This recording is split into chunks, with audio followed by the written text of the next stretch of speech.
فروخی نعمت. ما زن همچون زن با او میگم ها وقتی که یک بار شوهر میکنه شوهر میبره روی مال که ما مثال میبندیم روی مال بدنامیه. مرد اویلادور باشد زنی دویم بودن میتونه؟ خوب نمیتونه. خیلی نیسته که وقتی کار کنی ها نه تو کتی هوای ادنشینی داری. پروستا شوهر نسبت به صنعت مهمتر است. شوهر یا اویلا برای چی همین سخنایی که دروغ می نویسم مثال خلاصه ذره لوچی ما همین ای صحنه برام سرما گرفته و خوب میخواستم که بدونم که نقشه های من بعده تو چیان؟ همین دوی در همین صنعت قرار میگیری یا نفر پیدا شود که مثلا خواهد که به خواست دلی تو باشد اویلا دور شود چه دعوت کنه که مثلا انتخاب کن یا اویلا یا صنعت کدومش رو؟ البته که اویلا. برای چی؟ تو گفتی که صنعت دوست میدارم صنعت قدر میکنم به صنعت نمیتونم زینا چون معلوم میشه که نسبت به صنعت اویلا مهمتر است. از کی فهمیدی که اویلا مهم است؟ فقط کنکریت نجوبتی وقتی یوشید به صنعت مهم بود. البته من تا 7 سال میشه که من به شوهر هستم خیلی تقام شونم خالم شونم مثال میگن که دختر جان به شوهر برای چی یوشی او بالای گفته بسیار مرا نصیحت میکنم. اکنون این قسم سال داشتیم مقصد کلان ها را باز گپش گیریم بهتر است. بهتر است. این قرار خودت یا قرار کلان ها برام قرار خود من قرار خودت است. سلام علیکم برادران عزیز به هر گوشه کنار دنیا سفر کرده میخواهید من با شما توصیه میدم که از همین اویا کمپانیا بلید خریداری سازید. شما ببینید که یگان خطاگی نورساگی کمبودی اگر مشاهده شد در حال ما همکاری رو قطع میسازیم. رقم های در زیر گذاشته شده همه روزه در خدمت شما هستند. سلام دوستان عزیز، اگر ما رو قدر کنید احترام کنید دوست دارید من هم شما رو قدر میکنم احترام میکنم دوست میدارم. وقتی آماده که اثبات کنید که ما همدیگر رو قدر میکنیم یا نه از این خاطر ما با شما توصیه میکنم که همین اکای امید رو برای گذاشتن از گرانیسا دستگیری نمایید زیرا همین اکا سبب میشه که کاری ما نیز پیش میرود. از این خاطر از شما خواهش میکنم همچون برادروار اقلا همین اکا بنویسید و مسئله از سرحد گذاشتن خود رو حل کنید. من امیدوارم که شما ما رو دستگیری میکنید ما امکانیت پیدا میکنیم که برای شما بهترین فیلم های کوتاه و فیلم دیوتی رو زودتر پیشنهاد دادم. که شوهر نسبت به صنعت مهمتر است. شوهر یا اویلا هم شوهر اویلا یا خی زنده باشی نفر باشد مومن مسلمان من از سومی باز بس من سوال میتونم تو را گوش کن. اکنون مثال حضور یک مومنت شده که دخترها خودشون اسلوبیشون میمونن بچه ها اسلوبیشون میشن باید دختر این خیل باشه باید بچه این خیل باشه.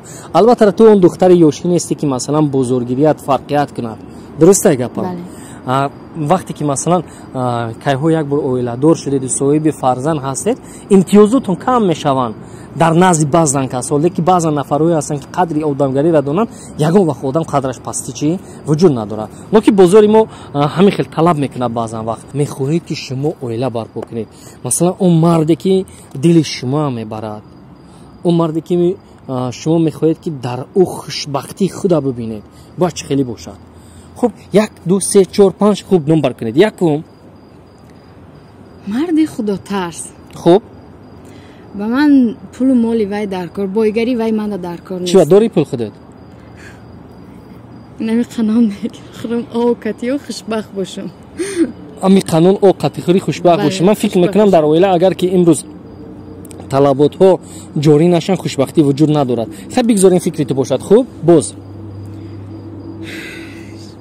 شیرینی حیات دما مثال وای کنم. چی هم شیرینی حیات در تو دادن تو نشیری ها حیات چه خیلی خوشبختی چه خیلی میفهمی که تو خوشبختی خیلی هست بعضی اولای هسته که مثال با جنگ و جنجال زندگیشون میگذره بعضی اولا هسته که خوشبختن.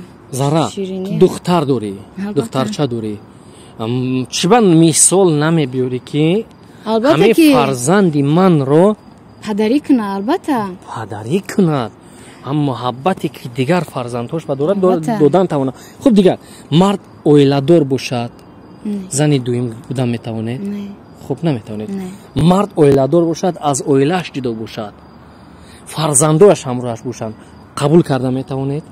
البته اگر فرزندهای هم نباشن قبول کردن نمیتونید. اگر که مرد پیدا شد که 100% فرزند دارم بیام من خوشبختت میکنم لیکن دخترچه تا نبیار. نه من قبول نمیکنم. این خیلی مردها بسیار مقصد برآمد که ما بیا دخترچه تا در خالت مان ما کتیت اوله ما همون ساعت و همون وقت گفتم گوش کن این گپ از کجا برآمدن؟ ایدم رفتم برآمدن چه خیلی پیدا شدن؟ نه زنه چه یک گنج رفت که زنگ تلفن رقم شما ای کجا در همه جا هست رقم در رقم شما در اینستاگرام در حقیقت تیک توک این روز یک مود شده که کدام نفری که میخواد اویله برپا کند داخل اینستاگرام و تیک توک میشود که شبکه‌های مجازی هم دیده دستگیری کردن برای اویله برپا کردن. خیلی همین درباره همین اویله برپا کردن در اینستاگرام در تیک توک در کامنت ها بسیاری بد می نویسن یا این یوتیوب در مثال خیلی بسیار می نویسن. چی جواب میتین شما؟ من از بغرض سلامت باشه دیگر یکم سخن نمیکنم. چی با میترسی؟ نه خیلی یکی دل با دل روح دارد.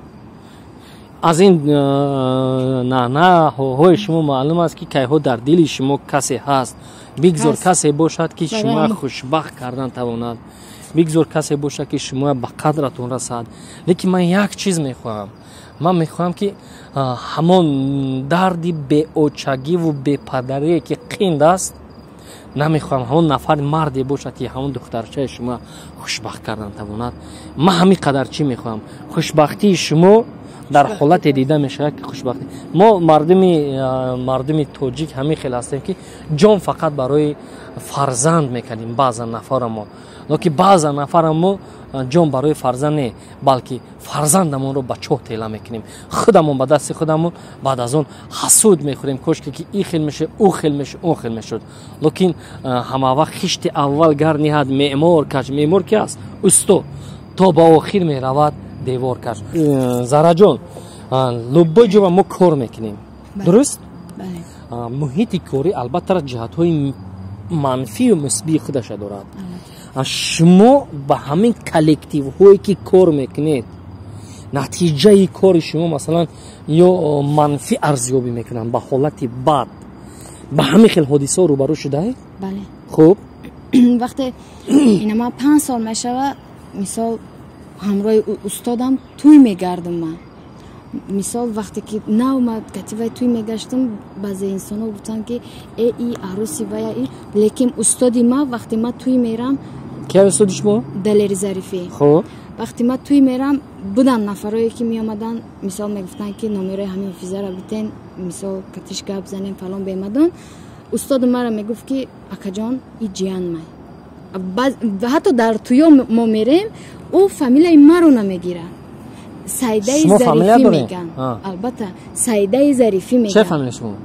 خدا نظر خیلی به خاطر جیان بودنش سایده ظریفی ها؟ بله چون که میگه مقصد دلیری ظریفی؟ بله. سایده ظریفی. بله. خوب در ویا میگفتن که ای جیانی مایه او دیگر یگم سخنی بعد نمیگفتن همین قصد سخن میگفت که ای جیانی مایه تمام بعد خیلی از این مشکلی برآمدیم یگم وای گروپ کتی یگم پرابلم دیگه یگم سخنی بعد من نفهمیدم بعدم بودن که مثال اینا همراه خوششون کار کردیم رحیم پروداکشن در او گروپ ما در این باره گپ زده بودیم در برنامه چیزیمو فهمیدم در این باره گپ زدیم این باره ما کدام حساب گفته استم که حاضر که شما مرا سوال دادین که بود مشکلی که مثال بد وای کردن مرا میگفتن که تو کتی قاش یگم ادنشینی داری. خب نداشتید هم جدی؟ نه برای چی؟ شما همین جهتی کوری تو خاطر یگم کس خاطر ادنشینی نداشتید؟ نه خب بپرسین خواهی این اگر که یگم وای باشه مثال من او میبیاید خونه ما نان و نمک مرا میخوره ما وقت خونه وای میرم زنی وای مادری وای ما مادری او رو مادر میگم مثال ما یک اویله بریم بودیم ما همکاری میکردیم اویله بریم یا که این شما کتی کیفه رو خب ما وقت کار میکنم هم کار میدانم ما او را رنگ یک اویله خودم میدانم یک اکای خودم دادر خودم یا اپای خودم مادر خودم میدانم این خیلی نیست که وقتی کار کنی ها نه تو کتی هوای ادنشینی داری پرستا چه بعضی انسان ها هستن که محمود چی گفتن من نمیدونم میگن که تو سخنی بد گفتن از سخنی نیک کتی او را بفهمون او خوب تره. خوب سخن نیکش مو چی است؟ раҳмати калон мегум барои анами суханое ки мегӯянд ки не зара ҳамроҳи вай аднашени дора зара кати вай ихел кард кати вай ихел кард ма и хел бандаша и хел инсона дар худованд меспорам зараҷон мо низ дар худо меспорем яъне ки ман фаҳмидам ки шумо дар дилатон як аламе дореду гуфтан намехоҳед амо алама фақат мегӯед раҳмат ҳазор раҳмат манам мегӯм ба ҳамон нафарҳо лекин дар ҳамин анҷомёбии барномаи мо чӣ гуфтанӣ ҳастед ман мехоҳам дар бораи бачаҳо гам назанам дар бораи духтарҳое ки масалан анҳами хел як бор оиладор шудагӣ ҳастану мехоҳанд оиладор шудан як тавсияи дурустшон ки ма зан ҳамчун зан ба ӯо мегӯм ҳо вақте ки як бор шавҳар мекунӣ ай шавҳар мебурӣ рӯймоле ки мо мисол мебандем рӯймоли бадномияй ҳама и сухана медона ба ӯ занҳое ки мисол як бор оилашон вайрон шуда ҳеҷ вақт ба марди зандор на аднашенӣ кунанд на оила барпо кунанд чаро хай боз проблем мешава охи долга намерава долга ба кадом мард бояд оила барпо кунанд агар ки 100 бор гӯя ки ман туро дӯст медорам ман ба ҳамроҳи ту хонадор мешавам лекин як моҳ ё 2 моҳ максимум ё 3 моҳ яъне ки ман ҷиддиам шавад грубам шавад баъд аз хумори дилаш шикаста шумо дар кор нестед ба кадом мард бояд оиладор шавам ҳаст мардое ки мисол занш хеста рафтагия занаш мурдагия мисол ҳастанд ку ин хел мардҳо сазовор донем мардҳо шумо сазовори зиндагӣ ҳастед боиси бероҳа шудану бадном шудани баъзан зану модарон мо мардҳо ҳастем агар мо худ мо идора кардан тавонем ягон кас бероҳаю бадном нест бале хуб ягон чиз дигар гуфтанӣ нести зараҷон ҳамиқа гуфтаним ки вақте ки дар комент менависанд ки зара даленлобод шу кардаг охи вой ҷонуме хай чӣ ба вақте ма ғарибӣ мерам мебиём аллакай мара шавҳар додиям боз ай шавҳарам буровардиям хай падару модарот мешаванд охи зиқ нашав не ҳамин хел охи намедонам чӣ бу ох чӣ дар кора мигапо дурӯғана вай дар зиндагӣ ма нестай мисол ай зиндагӣ ма хабардор нестай мисол барои чӣ ҳами суханое ки дурӯғ ай менависам мисол хулоса зарра лучи ма ҳами ай саҳна бурам сарма гирифтам хуб зарра гуфтание ки хулосаш ҳамия ки ба зиндагитон дахолат накардам ба зиндагим дахолат накунед дахолат чӣ дар кора як зани мисол намешиносе намедонеша инами ҳози ман мисол саҳнат дам набошам ай зиндагӣ ма ҳаму нафаре ки менависа суханои бад ай ҳоли ма хабардор ҳастай не ма саҳнат мисол кор мекунам ман миём актрисагӣ ма мекунам мехезам мерам хона мисол ман ҳамиқа кор дорам дар тоҷикистон ғарибӣ рафтам мисол миён ранги мардҳое ки мардан миёншона баста дар ғарибӣ кор мекунам маям анамо хел миёнма мебандаму дар ғарибӣ кор мекунам боз тоҷикистон омадам саҳнатма давом метиям зинда боши зараҷон сано бодо ба занҳое ки мардан ба ёзи зиндагиро шери фардан ба номардон бидода дасти мардӣ вале шаъни заниро пас накарда тамоми бонувони тоҷики мо ҳамин гуна ҳастанд ба пешан гуфти худат дар фарҷоми барнома ба якояки шумо рӯзгори хуш зеро хушӣ набошад зиндагӣ нест рӯзгори хуш орзуманд дорам бадруиддинҷон сипоси зиёд барои ту ҳам ба он хотире ки ҳамеша ҳамроҳи мо қадам мемонӣ додарӣ миннатдорам